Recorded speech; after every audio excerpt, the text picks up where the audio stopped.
there, and welcome.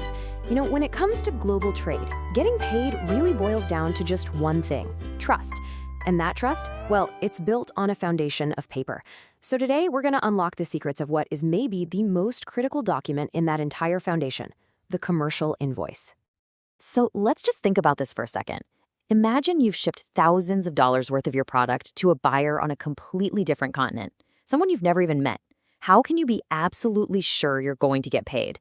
And flip it around. How can the buyer be sure you actually sent what they ordered before they send you the money? This right here, this is the fundamental challenge of global commerce. Well, the solution to this huge trust problem isn't some digital handshake. It's actually a perfect stack of paper documents. It's wild, right?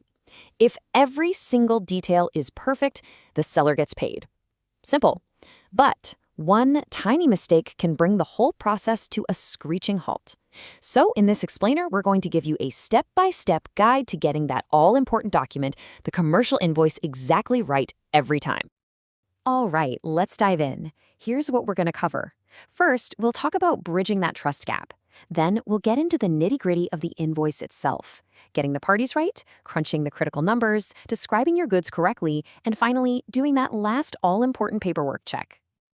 Okay, so first up, how do we actually solve this massive problem of trust? You've got a buyer and a seller, thousands of miles apart. The answer, it turns out, is a really powerful financial tool that brings a trusted third party, yep, a bank, right into the middle of the deal. And that tool is called a documentary credit. You might also hear it called a letter of credit. Think of it like this. It's an unbreakable, ironclad promise from the buyer's bank to pay the seller a specific amount of money. But, and this is the most important part, there's one huge condition. The bank only pays if the seller shows up with documents that perfectly match the rules laid out in that credit. This gives security to everybody involved. Now, this quote, this is the golden rule. You have to get this in your head. Banks deal with documents and not with goods. What does that mean? It means the bank literally does not care if the shoes you shipped were blue or green. They will never see the shoes. They only care about what the documents say. The decision to pay you is based 100% on whether your paperwork is perfect. And that's exactly why the commercial invoice is so critical. All right, so that brings us to the very first thing a bank is going to check. Does this invoice even involve the right people? Before they even glance at the money, they have to verify who's who. And really, it just boils down to two super simple questions. First, who actually created this invoice? And second, who is it made out to? Getting these two names right is the very first hurdle you've got to clear. Okay, let's break down those terms because they can be a little confusing. The beneficiary, that's just a fancy word for the seller. The one who's going to benefit from the payment. So if the credit says the beneficiary is Global Exports, Inc., then the invoice has to come from Global Exports, Inc. Easy enough.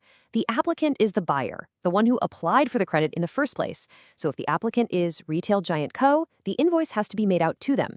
Long story short, the invoice has to be from the seller to the buyer. Simple as that. Okay, so we've got the right people on the invoice. Check. The next thing the bank is going to look at with a magnifying glass is the numbers. Every single financial detail gets checked against that credit for absolute, total precision. So there are three main rules you got to know for the numbers. Rule number one, the currency has to match the credit, no exceptions. If the credit says US dollars, your invoice better say US dollars. Rule number two, if the credit lists a specific unit price for your goods, that exact same price has to be on your invoice. And here's a cool little detail. You can actually make your invoice out for more than the credit is worth. The bank will still accept it, which is great, but just know they're only going to pay you up to the maximum amount allowed in the credit. But you might be thinking, what happens if shipping an exact amount just isn't realistic? I mean, imagine you're shipping something like 1,000 metric tons of grain. You're probably going to be off by a few kilograms here or there, right? Well, for situations just like that, the rules allow for something called tolerance. It's basically a little bit of wiggle room, a small acceptable margin of error. And the rules for this are actually super specific. For instance, if the credit uses a word like about or approximately next to the quantity, that's code. It automatically gives you a plus or minus 10% tolerance. In a lot of other cases, a 5% tolerance is often allowed for the quantity, as long as the total value doesn't go over the credit amount. Honestly, knowing these little rules can save you from a huge headache and a rejected document. All right, moving on. We've now come to what is, I would argue, the absolute strictest rule of them all, the description of the goods. And I'm not kidding. On this point, there is basically zero room for error. This is where we see a really critical difference in the rules. For most of the other documents in your stack, the goods description just has to not conflict with the credit. It's a pretty flexible rule, but not for the commercial invoice. Oh no. For the invoice, the standard is way, way higher. The description has to correspond with the credit, and that basically means it needs to be a near-perfect mirror image. So let's look at a really simple example. Let's say the documentary credit describes the goods as 100% suede shoes. That specific phrase, that is exactly what the bank is going to be looking for on your invoice. Now look what happened here. The invoice comes in and it says, imitation suede shoes. To you and me, that might seem like a small detail, but to a bank, this is a huge problem. It's called a discrepancy. Why? Because imitation suede shoes does not correspond with 100% suede shoes. It's the same deal if the credit said hydraulic drilling rig and your invoice said second-hand hydraulic drilling rig. Any extra word, any different word, it's a problem. The description has to match. Now, sometimes the goods description will also include a special trade term, something like CIF Singapore Incoterms 2020. These are called Incoterms, and they're just a set of international rules that define who is responsible for what during shipping. The key thing to remember is this. If that Incoterm is part of the goods description in the credit, then guess what? It has to be on your commercial invoice, written out exactly the same way. All right, we're in the home stretch now. We've checked the parties, we've checked the numbers, and we've checked that super strict goods description. This last section is all about the physical properties of the invoice itself. You know, the little details that are so easy to get wrong. So here are our final 3 checks. First up, signatures. And this one might surprise you. Unless the credit specifically says it needs a signature, an invoice doesn't need to be signed at all. Second, originals. You have to present at least one original copy of the invoice. And finally, addresses. The addresses for the buyer and seller must be in the same countries that are listed in the credit.